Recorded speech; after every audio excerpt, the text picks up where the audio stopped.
মই আজি গহপুৰ নগৰৰ দুটা ভোট কেন্দ্ৰৰ দৃশ্য দেখুৱাবলৈ ওলাইছোঁ। এয়া হ'ল গহপুৰ ছোৱালী হাইস্কুলত থকা পূব অংশ আৰু পশ্চিম অংশ, তাৰে দুটা ভোট কেন্দ্ৰ। এই দুটা ভোট কেন্দ্ৰৰ কাৰণে দুটাকৈ কাৰ্যালয় খুলিছে আৰু এই কাৰ্যালয় হ'ল বিজেপি কাৰ্যালয়। ইয়াত দুটাকৈ বিজেপি কাৰ্যালয় আছে, কিন্তু ইয়াত কোনো বিৰোধী দলৰ কোনো কাৰ্যালয় নাই। এয়া বিজেপিৰ যথেষ্ট সংখ্যক কৰ্মকৰ্তা বা তেওঁলোকৰ শুভাকাংক্ষী আহি এনেধৰণে উপস্থিত হৈছে। তাৰ বিপৰীতে কিন্তু ইয়াত একো দেখিবলৈ পোৱা নাই। এয়া সম্পূৰ্ণ মুকলি, প্ৰতিকূল বতৰ, এফালে বৰষুণ দি আছে, তাৰ মাজতো এইসকল ভোট দিবলৈ ওলাই আহিছে জনতা। উলহ মালহেৰে ওলাই আহিছে। বিজেপি যেন যি 400+ নীতি, সেই নীতিক যেন পালন কৰিব আৰু তাত বহুত আশা পুহি ৰাখিছে যে ভৱিষ্যতে NRC হ'ব, 1951 চনক হয়তো সামৰি, তাৰ কাৰণে যি জইণ্ট ছেছনৰ 2/3 লাগে আসন, সেই আসন পূৰাবৰ কাৰণে কিজানি 400 ছিটৰ যিটো বিজেপিয়ে এটা বান্ধি লৈছে যে 400+ অৰ্থাৎ 415 পৰা 17খন আসন হয়তো লাগিব। আৰু এয়া হ'ল বিজেপি কাৰ্যালয়। ইয়াত কোনো কংগ্ৰেছৰ কাৰ্যালয় নাই। আৰু জানিব পৰা মতে যি ইয়াত ভোট কেন্দ্ৰ আছে, ভোট গ্ৰহণ চলি আছে, তাত কোনো বিৰোধী পক্ষৰ কোনো এজন পুলিং এজেণ্টো নাই। মই ইয়াত বিজেপিৰ কৰ্মকৰ্তা আছে তথা গহপুৰ নগৰ সমিতিৰ চেয়াৰমেন, মই তেখেতৰ পৰা জানিব কেনেকুৱা অনুভৱ কৰিছে আজি। আমাৰ অনুভৱ মানে আমি 100% আমাৰ মানুহৰ যিটো ভোট দিবলৈ যিটো আভিয়াস দেখিছোঁ, খুব ভাল লাগিছে। এই মানে নেৰানেপেৰা বৰষুণতো ৰাইজ আহি আছে, ৰাইজ যোৱা নাই। ৰাইজে এইবাৰ সিদ্ধান্ত লৈছে যে এইবাৰ আকৌ পুনৰ নৰেন্দ্ৰ মোদীক প্ৰধানমন্ত্ৰী পদটো পাইছে। 400+ কৈছে। 400+টো আমাৰ হ'ব, আজি আমি অনুভৱ কৰিছোঁ। কাৰণ এতিয়া আমি দেখা পাইছোঁ যে বিৰোধী ইয়াত কোনো নাই, বিৰোধী নাই, অফিচ আছে, নাই তাত পুলিং এজেণ্ট আছে। আমাৰ ধৰক প্ৰায় গহপুৰ পৌৰসভাৰ আণ্ডাৰত যিটা 12টা কেন্দ্ৰ আছে, সেই 12টা কেন্দ্ৰত কংগ্ৰেছৰ কোনো পুলিং এজেণ্ট বা অফিচ নাই, আমি দেখা পোৱা। গতিকে এইটোৰ পৰা প্ৰমাণ যে আমাৰ ৰাইজে সিদ্ধান্ত লৈছে আৰু পুনৰবাৰ 400তকৈ অধিক ছিট পাই আকৌ পুনৰ প্ৰধানমন্ত্ৰী নৰেন্দ্ৰ মোদী হ'ব, এইটো ধন্যবাদ। এয়া হ'ল বিজেপি এজন শুভাকাংক্ষী তথা তেওঁ বিজেপি দলৰে হৈ পেলাই গহপুৰ নগৰৰ চেয়াৰমেন বৰ্তমান পৌৰ নিগমৰ। আৰু এয়া হ'ল বিজেপি শুভাকাংক্ষী ভোটাৰ এইসকল। এয়া প্ৰতিকূল বতৰ, ইয়াৰ মাজতে এতিয়া এই ভোট দি যথেষ্ট সংখ্যক লোক ওলাই আহিছে। মই এয়া দেখুৱাবলৈ যত্ন কৰিছোঁ। প্ৰতিকূল বতৰ, বৰষুণ, তাৰ মাজতো ওলাই আহিছে ভোটাৰ ৰাইজ।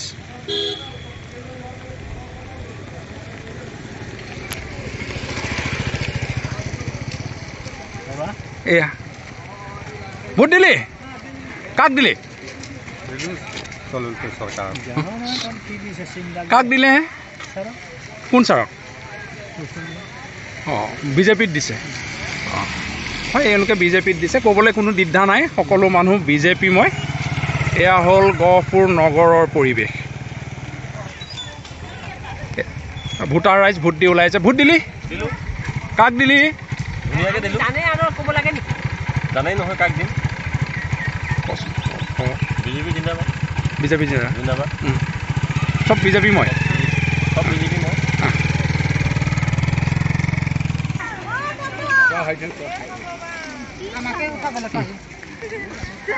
ভোট দিলা? ক'ত দিলা? আমাৰ বিজেপি পাৰ্টিক দিলোঁ আমি। অঁ, কিয় নকওঁ?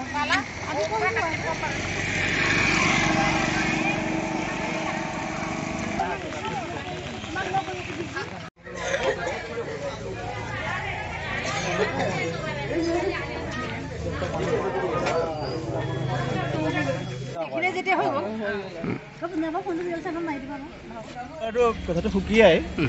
মই ইতিমধ্যে আগৰ পৰা মানে এটা উন্নয়নৰ সপক্ষে আছিলোঁ আৰু এইবাৰ মই পোনপটীয়াকৈ ভাৰতীয় জনতা পাৰ্টীত যোগদান কৰিছোঁ। কাৰণ এটা সুসংগঠিত, এটা সুশৃংখলিত এটা বৃহৎ ৰাজনৈতিক দল আৰু যিয়ে প্ৰতিটো ক্ষেত্ৰতে জনসাধাৰণৰ উন্নয়নৰ কথা চিন্তা কৰে আৰু ভাৰতবৰ্ষৰ যশস্বী প্ৰধানমন্ত্ৰী স্বনামধন্য নৰেন্দ্ৰ মোদী ডাঙৰীয়াৰ নেতৃত্বত ভাৰতবৰ্ষখন এখন মানে বিশাল গণতান্ত্ৰিক দেশলৈ ৰূপান্তৰিত হওক, এয়া আমি কামনা কৰিছোঁ। আৰু মই জনসাধাৰণক আহ্বান জনাম যে যাতে আমাৰ গণতান্ত্ৰিক যিটো ব্যৱস্থা সেয়া সকলোৱে ৰক্ষা কৰক, ভোট দিয়ক। আৰু মইতো ক'ম, ভোট আপোনালোকে পদুম ফুলত দিয়ক। ধন্যবাদ।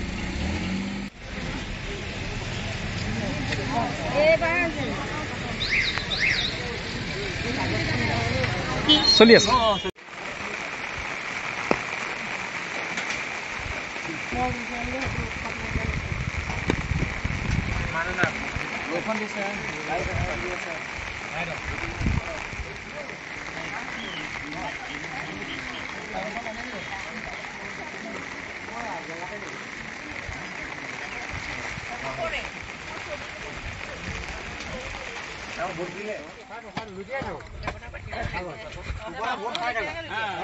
গোটেইখিনি আমাৰে ভোট ন যিখিনি গ'ল আমাৰে গ'ল আৰু গোটেইখিনি ভোট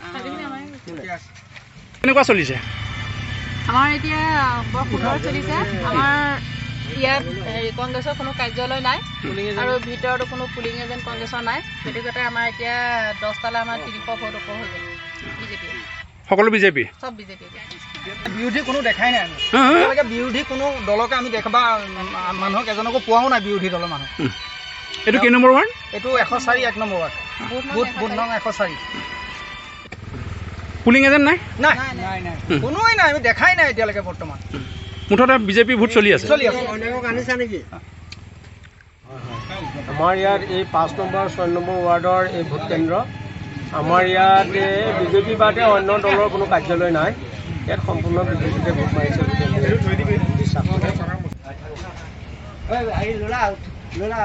গহপুৰ নগৰৰ এয়া 5 নং ৱাৰ্ডৰ কংগ্ৰেছ কাৰ্যালয় এইটো তাৰ পৰিৱেশ দেখুৱাইছোঁ গহপুৰ নগৰৰ 5 নং ৱাৰ্ডৰ যি বিজেপি কাৰ্যালয় এই কাৰ্যালয়ৰ এয়া পৰিৱেশটো মই দেখাইছোঁ এনেধৰণে ভিৰ দেখিবলৈ পোৱা গৈছে আৰু তাৰ বিপৰীতে কিছু সময় আগতে মই দেখাইছিলোঁ যে কংগ্ৰেছ কাৰ্যালয়টো কেনেকুৱা তাত মাত্ৰ 2জনমান ব্যক্তি বহি আছে সেইটোৱে অৱস্থা আজিৰ তাৰিখত গহপুৰৰ এখন ছবি আৰু বেলেগকৈ ক'বলগীয়া হয়তো নহ'ব ছবিয়ে কথা কয় আৰু এই কথা মই দেখুৱাবলৈ যত্ন কৰিছোঁ যে গহপুৰত আজিৰ তাৰিখত কি পৰিৱেশ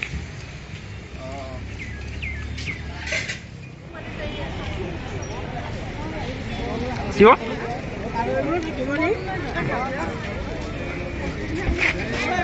এই আমাৰ 102 আৰু 3 ৰাইজে দেখিছে বিপুল সঁহাৰি ইয়াত কোনো আমাৰ বিৰোধীৰ কোনো একো আমাৰ কাৰ্যালয় বনোৱা নাই কাৰণ তেওঁলোকে দেখিছে যে ইয়াত সম্পূৰ্ণ বিজেপি জয় জয়ময় অৱস্থা এই চাওক ৰাইজৰ সম্পূৰ্ণ সঁহাৰি পাইছোঁ আমি এইটো গহপুৰ নগৰৰ 2 নং ৱাৰ্ড আৰু 10 নং ৱাৰ্ডৰ এটা পাৰ্টৰ এয়া দৃশ্য এয়া হ'ল গহপুৰ নগৰৰ পৰিৱেশ মই গহপুৰ নগৰৰ প্ৰায়কেইটা ৱাৰ্ডতে ঘূৰিছোঁ আৰু ঘূৰি পেলাই তাৰ পৰিৱেশটো ল'বলৈ যত্ন কৰিছোঁ আৰু ইয়াত দেখুৱাবলৈ যত্ন কৰিছোঁ ইয়াত বিৰোধী দলৰ কোনো কাৰ্যালয় নাই না কংগ্ৰেছ না অন্য কোনো দলৰ কোনো কাৰ্যালয় নাই